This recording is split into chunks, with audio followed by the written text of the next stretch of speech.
Hi, church. I hope you're doing well.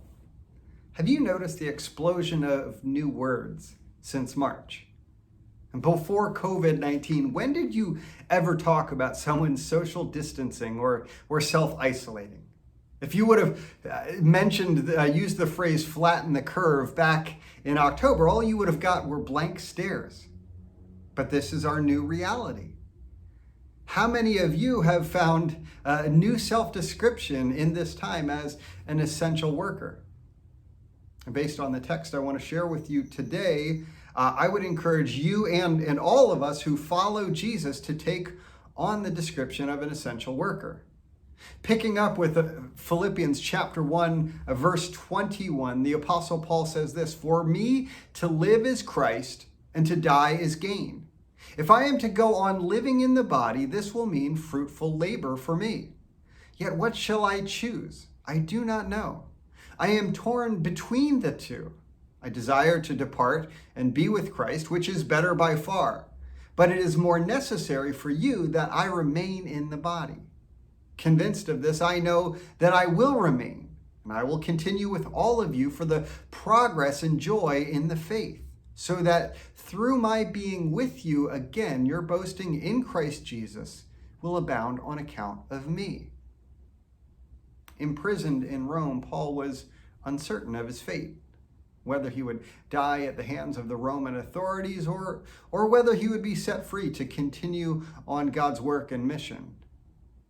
As we read, Paul preferred to be martyred so that he could go and be with the Lord. That was what he chose. That was at least his preference.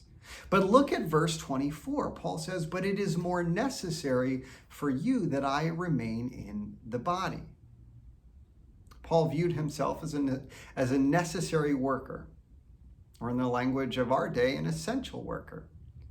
As much as he wanted to be free of the struggle and to go and be with the Lord, Paul knew he still had a purpose: to encourage the Philippian church and to help them grow up in Christ.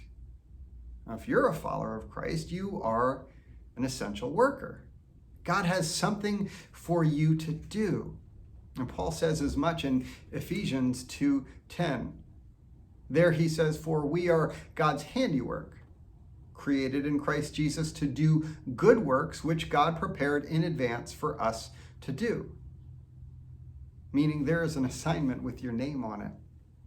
An assignment for which you were created, and no one else can do that for you. I've talked to a number of you in our church, and you're frustrated because you long to do something, but on account of your health, you must stay home. Well, maybe your essential work in this season is to be a prayer warrior.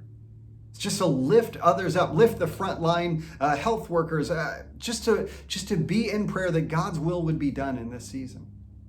Or perhaps you're at home spending a lot more time with your kids. Your essential work in this season and out of this season is to disciple them.